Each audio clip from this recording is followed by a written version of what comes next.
নমস্কার, লুসি রান্নাঘরে স্বাগত। আমি লুসি। আজকে চলে এসেছি আবারও একটি নতুন রেসিপি নিয়ে। আজকের রেসিপি আঙুরের জ্যাম। তাহলে চলুন দেখে নেওয়া যাক আজকের রেসিপি। আমি আঙুরের জ্যাম বানানোর জন্য বেশ কিছু আঙুর পরিষ্কার করে ধুয়ে নিয়েছি। এখন একটা মিক্সার জার নিয়ে নিচ্ছি, আর মিক্সার জারের মধ্যে সব কটা আঙুরই নিয়ে নিচ্ছি। একটা পেস্ট বানিয়ে নিচ্ছি। দেখুন, আমার আঙুরগুলো পেস্ট করা হয়ে গিয়েছে। এখন এই পেস্টটাকে ছাঁকুনির মধ্যে দিয়ে ভালো করে ছেঁকে নেব, যাতে ছিবড়িগুলো বাদ হয়ে যায়। নিয়েছি একটা ছাঁকুনির মধ্যে সমস্ত আঙুরের পেস্টটাকে ঢেলে দিচ্ছি। চামচ দিয়ে ভালো করে আমি নেড়ে নেড়ে জুসটাকে বার করে নেব, আর ছিবড়িটাকে বাদ দিয়ে দেব। বন্ধুরা, খুব সহজেই এই আঙুরের জ্যাম বানানো যায়। অসাধারণ খেতে হয়। আপনারাও বাড়িতে একবার হলেও ট্রাই করে দেখবেন। আশা করি আপনাদেরও খুব ভালো লাগবে। দেখুন, আমি সমস্ত জুসটাকে বার করে নিয়েছি, ছিবড়েটাকে বাদ দিয়ে দিচ্ছি। এবারে ওই আঙুরের জুসটার মধ্যে দিয়ে দিয়েছি 1 চামচ কর্নফ্লাওয়ার। প্রথমে আমি কর্নফ্লাওয়ারটাকে ভালো করে চামচের সাহায্যে মিশিয়ে নিচ্ছি।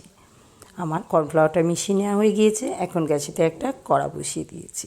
কড়ার মধ্যে আঙুরের জুসটাকে ঢেলে দিয়েছি। এবারে আমি ফুটিয়ে নেব, আর দিয়ে দিলাম পরিমাণ মতো চিনিটাকে দিয়ে এখন এইভাবে আমি নাড়াতে থাকবো যতক্ষণ না একেবারে আঠালো হয়ে আসছে। আমি ততক্ষণ পর্যন্ত এইভাবে নাড়তেই থাকবো। বন্ধুরা, আজকের এই রেসিপি আপনাদের কেমন লাগলো তা কমেন্টের মাধ্যমে জানাবেন। রেসিপিটি ভালো লেগে থাকলে ভিডিওটিতে একটি লাইক করবেন, অন্য বন্ধুদের সাথে শেয়ার করবেন। আর আমার রেসিপি যদি আপনাদের ভালো লেগে থাকে, আমার চ্যানেলটিকে সাবস্ক্রাইব করার অনুরোধ রইল। আঙুরের জুসটা অনেকটাই ঘন হয়ে গিয়েছে। এখন দিয়ে দিচ্ছি পাতিলেবুর রস। আমি এখানে আধখানা পাতিলেবুর রস দিচ্ছি। এবারে পাতিলেবুর রসটা দেওয়া হয়ে গিয়েছে। বেশ কিছুক্ষণ ধরে আরেকটু নেড়ে নিচ্ছে। দেখুন, আমার কিন্তু আঙুরের জুসটা একেবারে ঘন হয়ে গিয়েছে। আর বেশি টাইট আমি করব না। এখন আমি গ্যাসটাকে অফ করে দিচ্ছি, আর ঠান্ডা করার জন্য কিছুক্ষণ অপেক্ষা করছি। দেখুন, ঠান্ডা হয়ে গিয়েছে। আমার কিন্তু জ্যাম একেবারে রেডি। এখন এটাকে আমি একটা পাত্রের মধ্যে তুলে নেব, আর আপনাদেরকে দেখিয়ে দেব কত সুন্দর হয়েছে। এই রকমভাবে আপনারা বাড়িতে একবার হলেও আঙুরের জ্যাম বানিয়ে দেখবেন। আশা করি আপনাদেরও খুব ভালো লাগবে। বাড়ির ছোট বড় সবাইয়েরই খুব ভালো লাগবে। আমি এটাকে একটা জারের মধ্যে তুলে নিলাম।